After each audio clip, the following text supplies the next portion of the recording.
Kembali di iNews Siang, pemirsa, gedung DPR RI Senayan ditutup sementara usai belasan anggota dewan dan puluhan pegawainya terkonfirmasi positif COVID-19. Penutupan atau lockdown dilakukan mulai hari ini hingga 8 November 2020.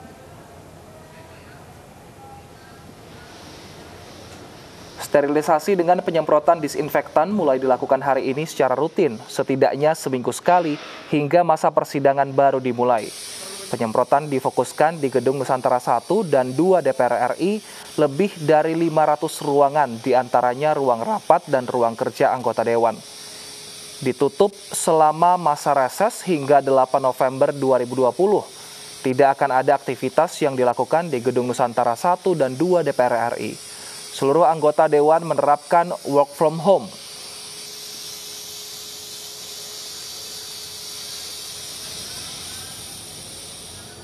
Sekjen DPR RI mengkonfirmasi sebanyak 42 orang positif COVID-19. 19 orang merupakan anggota DPR dari berbagai fraksi, sementara puluhan lainnya berasal dari tenaga ahli, staf, dan bagian kebersihan.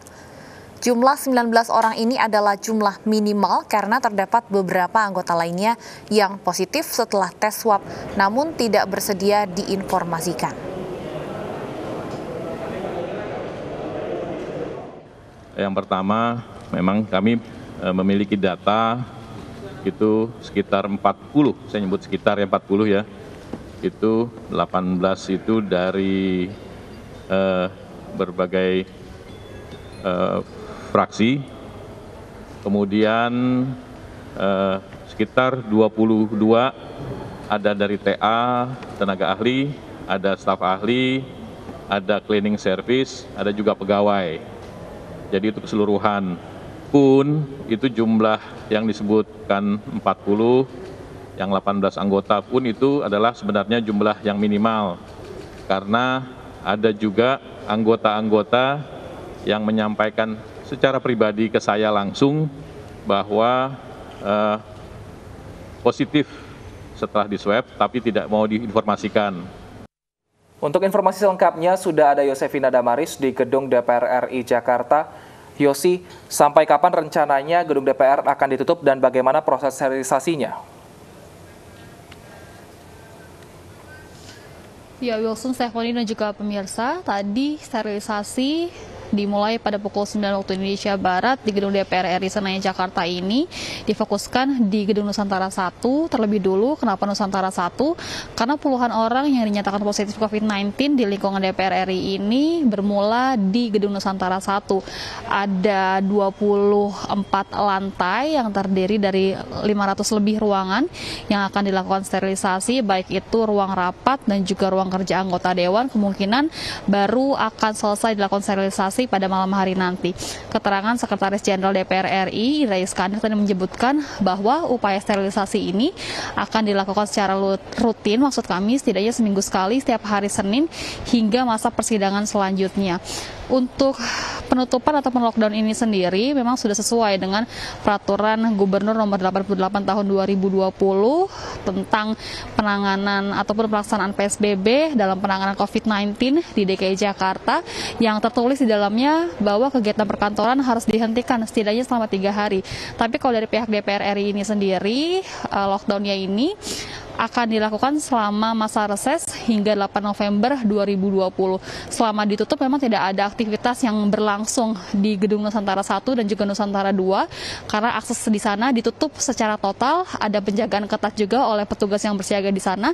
Tapi kalau untuk zona lain di kompleks parlemen ini seperti misalnya Nusantara 3, Nusantara 4 termasuk MPR dan juga DPD ini masih dibuka, pegawainya yang berkepentingan masih masuk, tapi yang tidak berkepentingan maksud kami akan dilakukan work from home. Setidaknya data dari April hingga pekan pertama di bulan Oktober 2020 tadi disebutkan ada 42 orang yang terkonfirmasi positif COVID-19 di lingkungan DPR RI ini. 29 ataupun 19 maksud kami ini adalah anggota dewan, tapi 23 sisanya adalah staf, tenaga ahli, dan juga cleaning service. Beberapa dinyatakan sudah sembuh, tapi masih ada juga yang melakukan karantina ataupun isolasi secara mandiri. Wilson dan Stephanie. Baik, terima kasih Yosefina Damaris melaporkan dari Gedung DPR Senayan, Jakarta. Selamat bertugas kembali. Pemirsa, pemerintah Provinsi Jawa Timur menggelar upacara peringatan Hari Jadi Jatim ke-75 dengan protokol kesehatan ketat. Gubernur Jawa Timur Khofifah Indar Parawansa meminta masyarakat selalu semangat membangun Jawa Timur meski di tengah pandemi COVID-19.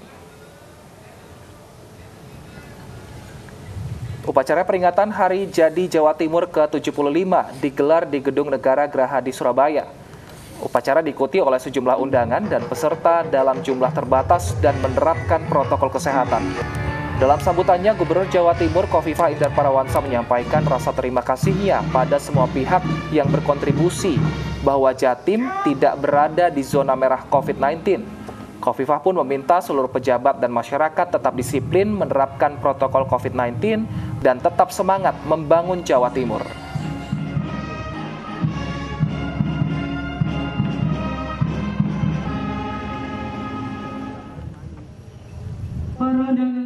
Dan untuk informasi ada apa saja di acara HUT Pemerintah Provinsi Jawa Timur, sudah ada Oki Arisandi di lapangan Gedung Negara Gerahadi Surabaya. Iya, Oki, apa saja agenda HUT Pemerintah Provinsi Jawa Timur hari ini?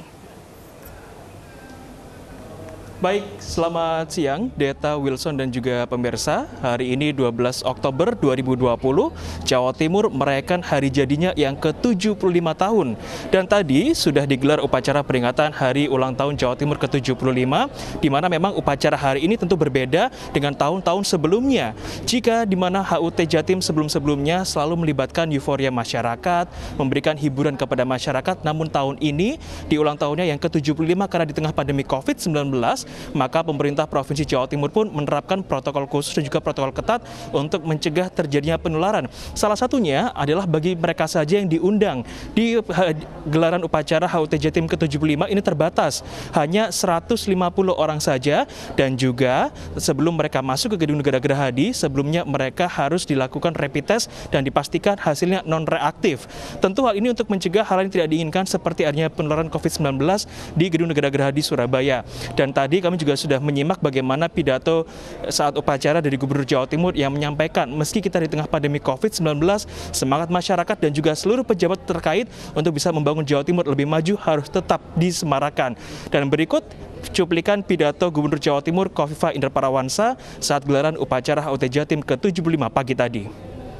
Hari Jadi Provinsi Jawa Timur merupakan sarana menumbuh kembangkan rasa persatuan dan kesatuan, kebanggaan daerah, mendorong semangat memiliki dan membangun daerah, serta memperkuat rasa kecintaan masyarakat di wilayah Jawa Timur dalam kerangka Negara Kesatuan Republik Indonesia.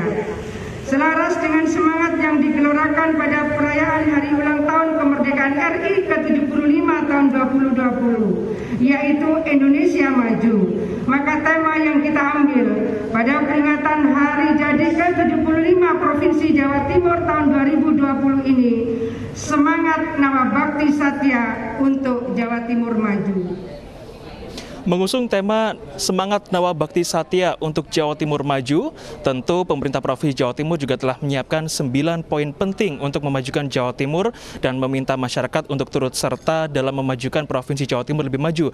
Terlebih di ulang tahun yang ke-75 ini, sejumlah penghargaan telah diterima oleh Provinsi Jawa Timur, baik dari pemerintah Republik Indonesia maupun penghargaan-penghargaan lain.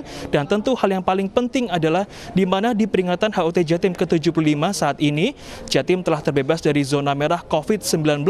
Tentu hal ini merupakan prestasi yang bisa diwujudkan atas kerjasama semua pihak, baik itu tenaga medis maupun mereka yang ikut berperan serta dalam pemulasaran jenazah maupun sopir-sopir ambulans yang tadi juga dikatakan oleh Gubernur Jawa Timur, dan beliau mengungkapkan rasa terima kasihnya pada semua pihak yang sudah berperan serta dalam penanggulangan COVID-19 di Provinsi Jawa Timur. Dan selanjutnya tentu berbeda dengan di tahun-tahun sebelumnya, tahun ini tidak akan ada perayaan seperti menggelar acara-acara yang melibatkan masyarakat, tapi lebih kepada sebelumnya Provinsi Jawa Timur di Gubernur Jawa Timur telah mengadakan sebuah acara goes bareng bersama dengan Kapolda, Pangdam 5 Brawijaya dan juga elemen-elemen masyarakat di sejumlah kota di Provinsi Jawa Timur untuk menyerap aspirasi masyarakat dan juga mengingatkan pentingnya penggunaan masker, mencuci tangan dan juga menerapkan protokol kesehatan di kehidupan sehari-hari. Deta dan Wilson, saya kembalikan ke Anda di studio. Selamat ulang tahun Provinsi Jawa Timur ke yang 75. Terima kasih Oki Arisandi atas laporan Anda. Selamat kembali bertugas.